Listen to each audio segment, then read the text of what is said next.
औज़ुबिल्लाहि मिनश्शैतानिर्रजीम बिस्मिल्लाहिर्रहमानिर्रहीम। हम सूरे अल हिज्र की आयत 85 पर हैं।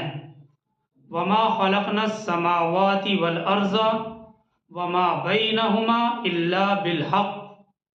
और हमने नहीं तख्लीक किया आसमानों और ज़मीन को और जो कुछ इन दोनों के दरमियान है मगर हक़ के साथ। इस तरह की आयत पहले भी आ चुकी है। वमा खलक़नस समावाति वल अर्ज़ा वमा बैनहुमा इल्ला बिल हक़। और हमने नहीं तख्लीक किया आसमानों और ज़मीन को और जो कुछ इन दोनों के दरमियान है मगर हक़ के साथ, यानी ये कायनात, ये दुनिया एक मकसद से पैदा की गई है। ये कोई खेल तमाशा नहीं है। ये कायनात और उसकी एक एक चीज़ की तख्लीक एक मकसद के साथ हुई है। इस हकीकत को हम सूरे आले इमरान की आयत 191 में भी पढ़ चुके हैं। रब्बना मा खलक़्ता हाज़ा बातिला सुब्हानका फ़क़िना अज़ाबन्नार। ए हमारे रब, तूने ये कायनात बेमकसद नहीं बनाई, तेरी ज़ात इससे बहुत आला और पाक है, लिहाजा हमें आग के अजाब से बचा ले। आगे सूरे अल हिज्र की इसी आयत 85 में है व इन्नस्साअता लआतियतुन। और यकीनन क़यामत आकर रहेगी। व इन्नस्साअता लआतियतुन के अल्फाज हैं और यकीनन क़यामत आकर रहेगी, क्योंकि ये कायनात और उसकी हर चीज़ हक़ के साथ तख्लीक की गई है। लिहाजा इस हक़ का तकाज़ा ये है कि एक हिसाब का दिन आए, लिहाजा क़यामत आकर रहेगी। इस कायनात और दुनिया का जायज़ा लेने से ये हकीकत वाज़ेह हो जाती है कि इसकी तमाम चीज़ें इंसान के लिए पैदा की गई हैं। जब हम इस कायनात पर गौर व फिक्र करते हैं और दुनिया का जायज़ा लेते हैं तो ये हकीकत हमारे सामने वाज़ेह हो जाती है कि इस कायनात की तमाम चीज़ें इंसान के लिए पैदा की गई हैं। अब अगर वाकई ऐसा है तो फिर एक तालिबे इल्म के जहन में ये सवाल उठता है कि इंसान को किस लिए पैदा किया गया।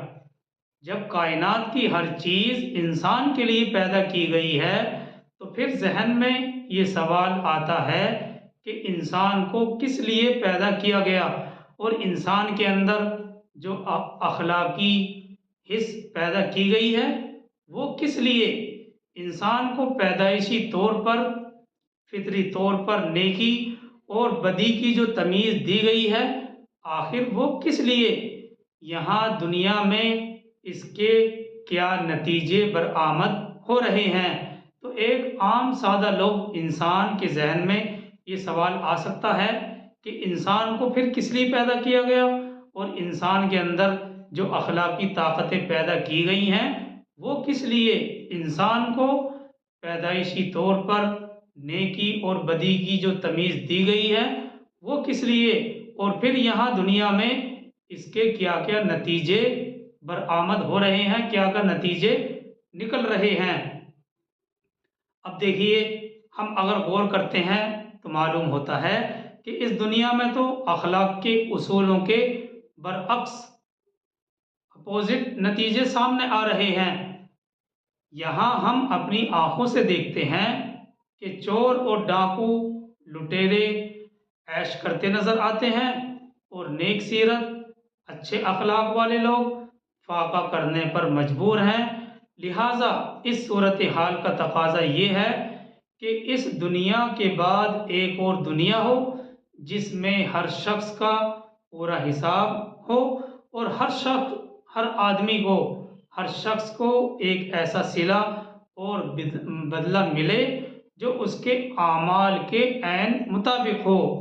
तो लिहाजा ये सूरत हाल तकाजा करती है कि इस दुनिया के बाद एक और दुनिया हो जिसमें हर शख्स का पूरा पूरा हिसाब हो और हर शख्स को, हर आदमी को ऐसा सिला और बदला मिले जो उसके आमाल के ऐन मुताबिक हो। देखिए, कल आखिर में ये बात बयान की गई थी कि ये मजमून तफसीली तौर पर, वाज़ेह तौर पर हुजूर सल्लल्लाहु अलैहि वसल्लम की तसल्ली पर मुश्तमिल है। ये जो मजमून बयान किया जा रहा है, ये मजमून तफसीली तौर पर सरकार दो आलम सल्लल्लाहु अलैहि वसल्लम की तसल्ली पर मुश्तमिल है। अब देखिए, ये बात भी हुजूर की तस्कीन और तसल्ली के लिए ही बयान की जा रही है। मतलब इसका ये है कि इस वक्त बज़ाहिर बातिल का जो गलबा आप देख रहे हैं और हक के रास्ते में जिन मुश्किलात से आपको साबका पड़ रहा है, आप इससे घबराएं नहीं, आप इससे शिकस्त खातिर ना हो। ये एक आर्जी कैफियत है, मुस्तकिल और दायमी हालत नहीं है, क्योंकि आसमान और ज़मीन का पूरा निज़ाम ये तो हक के साथ अल्लाह सुब्हानहू व तआला ने तामीर किया है, ना कि बातिल पर। इस कायनात की फितरत हक के साथ मुनासबत रखती है। कुछ कह रहे थे? तो ये जो मतलब यही है कि इस वक्त बज़ाहिर जो बातिल का गलबा आप देख रहे हैं और हक के रास्ते में जिन मुश्किलात का सामना ए नबी सल्लल्लाहु अलैहि वसल्लम आपको करना पड़ रहा है, आप उससे घबराएं नहीं।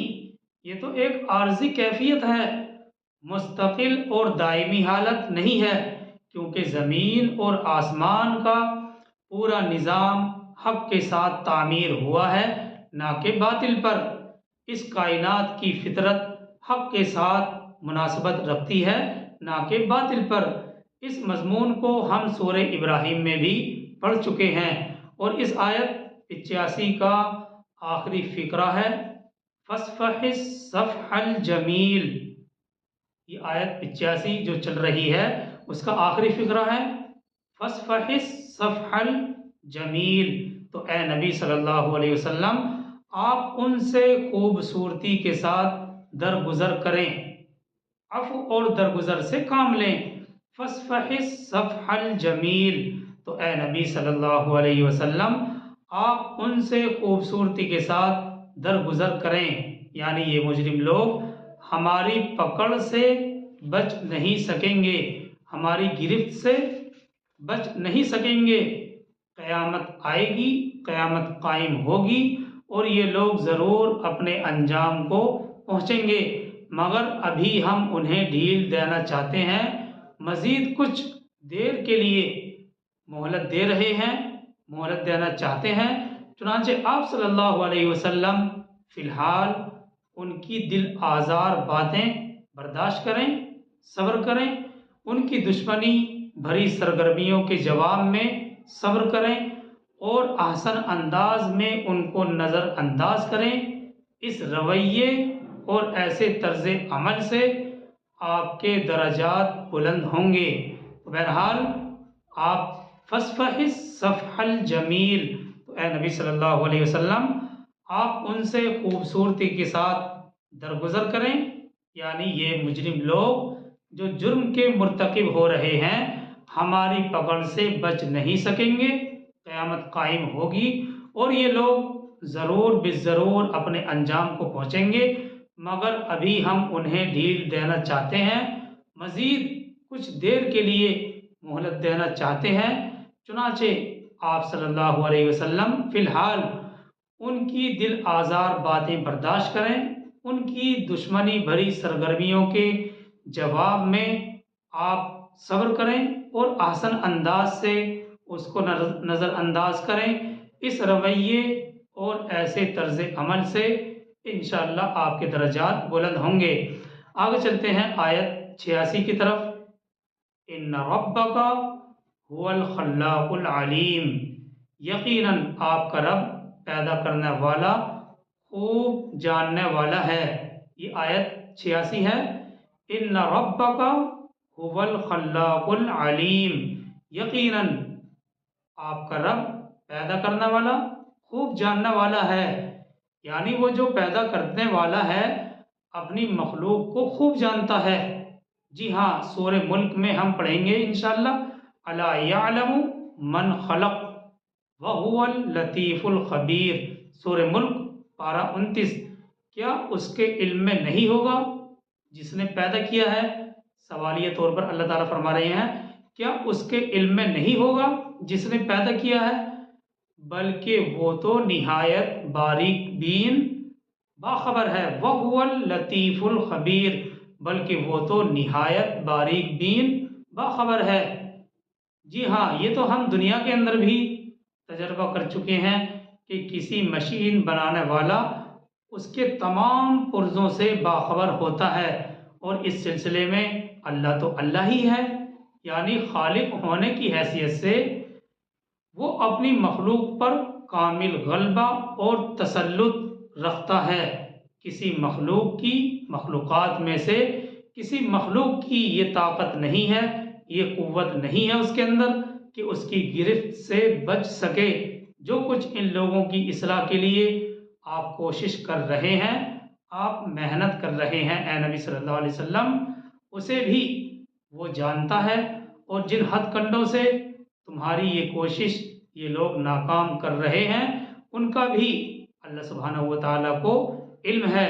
लिहाजा आपको घबराने की ज़रूरत नहीं है।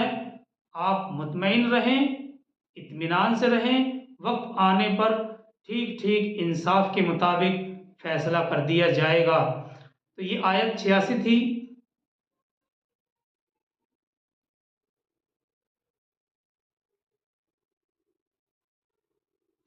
तो ये आयत 86 थी।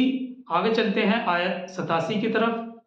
वलक़द आतैना का सबअम मिनल मसानी वल क़ुरआनल अज़ीम, और हमने आपको दी हैं 7 बार बार पढ़ी जाने वाली आयात और अज़मत वाला क़ुरआन।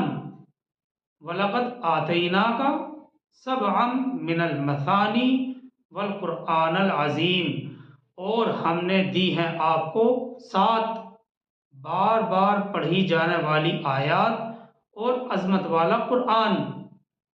देखिए, इस पर तमाम उम्मत का इजमा है कि यहाँ 7 बार दोहराए जाने वाली आयात से मुराद सूरह अल फातिहा है, यानी सूरह फातिहा की आयात हैं इससे मुराद। अगरचे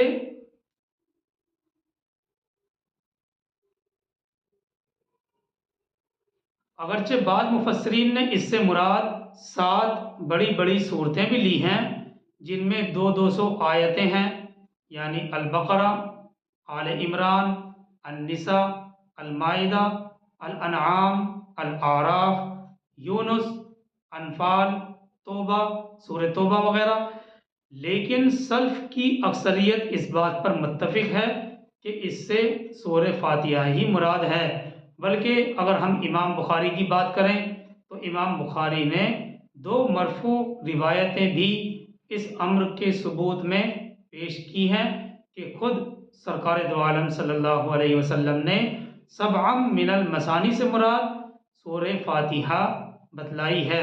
बहरहाल इससे सूरह फातिहा की फजीलत और अहमियत मालूम होती है। देखिए, हर नमाजी अपनी नमाज की हर रकात में सूरह फातिहा की तिलावत करता है, तो इनसे अंदाज़ा लगाया जा सकता है कि दुनिया भर में इन 7 आयात पर मुश्तमिल सूरह फातिहा की तिलावत कितनी मर्तबा होती होगी। इसके अलावा इस सूरह को कुरान अजीम का भी नाम दिया गया है, यानी अहमियत और फजीलत के एतबार से, एक अहमियत और फजीलत के एतबार से सूरह फातिहा कुरान अजीम का दर्जा भी रखती है। इसी बुनियाद पर इस सूरह को असासुल कुरान और उम्मुल कुरान भी कहा गया है, यानी सूरह अल फातिहा को कुरान अजीम का नाम भी दिया गया है। और एक अहमियत और फजीलत के एतबार से सूरह फातिहा कुरान अजीम का एक दर्जा रखती है। इस बुनियाद पर इस सूरह को असासुल कुरान और उम्मुल कुरान भी करार दिया है। इसके अलावा इसको काफिया यानी किफ़ायत करने वाली और शाफिया शफाअत करने वाली इन जैसे नाम भी दिए गए हैं। एक हदीस में है कि सूरह फातिहा जैसी कोई सूरा ना तौरात में है और ना ही इंजील में। चुनाचे यहाँ हुजूर सल्लल्लाहु अलैहि वसल्लम की दिलजोई के लिए